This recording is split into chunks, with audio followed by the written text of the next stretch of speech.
because it mightn't be that good for you, whether it's Perrier or any other sparkling water, according to leading nutritionist Sal Harvey, who's with me now. Sal, if you excuse the terminology, you've poured cold water on many's an item that I would enjoy, and now sparkling water, a question mark over it generally? Yes, not generally. There are specifics more so. I don't know if many people know this, but the water can come from the earth already sparkling, and it's called natural mineral water, which is sparkling. Most of the water that we drink that's sparkling has been carbonated, so it's been artificially sparkled in such term. So that's the difference really, but there's different levels of minerals within all of them, and that's really the important thing. So whenever we go into the store and we buy a bottle of sparkling water, I will buy still as opposed to sparkling, just out of personal choice. But sometimes when you're out, sparkling water lasts longer and you're sipping at it more so than just drinking it. Why should I be hesitating in relation to sparkling water?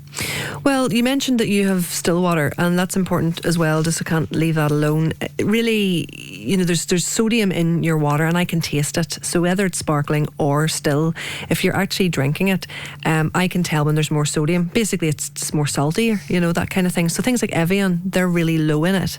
Whereas shop bought, so say you go to the Spa, you go to the Centra, any shop bought owned sparkling water tends to have really high sodium.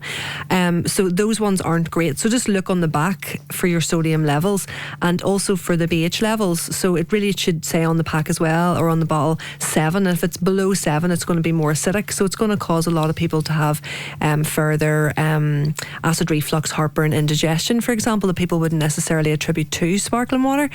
Also, if it's got high sodium, it can create more problems for people who've got high blood pressure. So the higher the sodium, people who've got high blood pressure need to look out for that and maybe not have as much of it.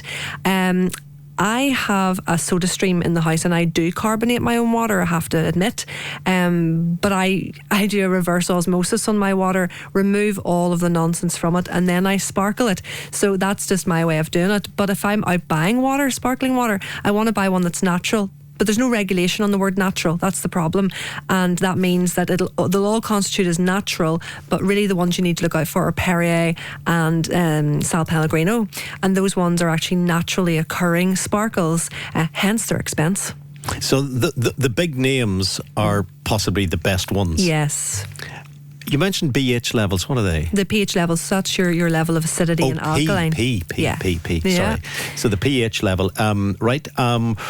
What about, because I always buy a crate of it because when it's discounted, because you ever notice there'll come a time when Spar do it at a discount, maybe Tesco the following week or Asda, but I always aim for when it goes below £1 a bottle. Very often it's like nearly £2 a bottle. I'm leading up to telling you that my drink of choice come Christmas time, like lots of other people, is Shloer. Now, and there are 3 or 4 different flavours of Shloer.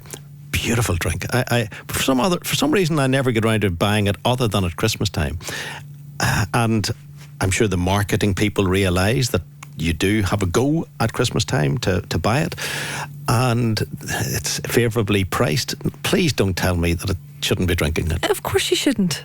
Of course you shouldn't be drinking it. And also, I often as a child thought that it was a drink that only was sold at Christmas. There was my naivety. So you're the same as us, right? I just thought, there comes that Shloer again for a couple of weeks, And yes, we drank it, as children and stuff. And then as I got older, maybe drank elderflower sparkle instead. And then I moved on to like a fever tree, which is naturally occurring sugars, albeit yes, it's still fructose, but it's still naturally occurring. So if you are wanting something sweet on Christmas Day and you don't really want to have something that's really, really high in sugar, you could go for something that is naturally occurring sugars, or you can have something like sparkling water, like Sal Pellegrino, and you can just squeeze in loads of lime juice or something like that, and that quenches your thirst, believe it or not. So an expensive sparkling water with squeezed in fruit to add flavour is the most sensible approach.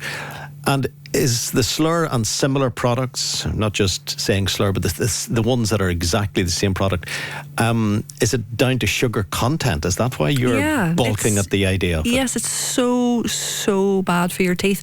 But that's what they're saying about the sparkling water as well, is that it doesn't have the sugar, but it actually can cause like a corrosion, like of the enamel, the erosion of the enamel of your teeth. So over time, but only if you're already on a really high sugar diet. So if you're on a high sugar diet already, which isn't good, you're going to obviously cause issues with the teeth. But then if you're taking a lot of sparkling water on top of that as well, it can actually cause a lot of problems. So it's just about being mindful of that and just cutting down on the sugar as much as possible, because I don't really have much added sugar in my diet. So I do have a lot of sparkling water, but I go to the dentist every 6 months and my teeth are fine. Actually, I was there yesterday. But it's because I don't have all the added sugar on top of the sparkling water that I'm getting away with it. Would it be a shame to say, please let us know if there is a store near you that has the Shloer on the discount at the moment, because I want 6 bottles of it. Stop it. You can let me know.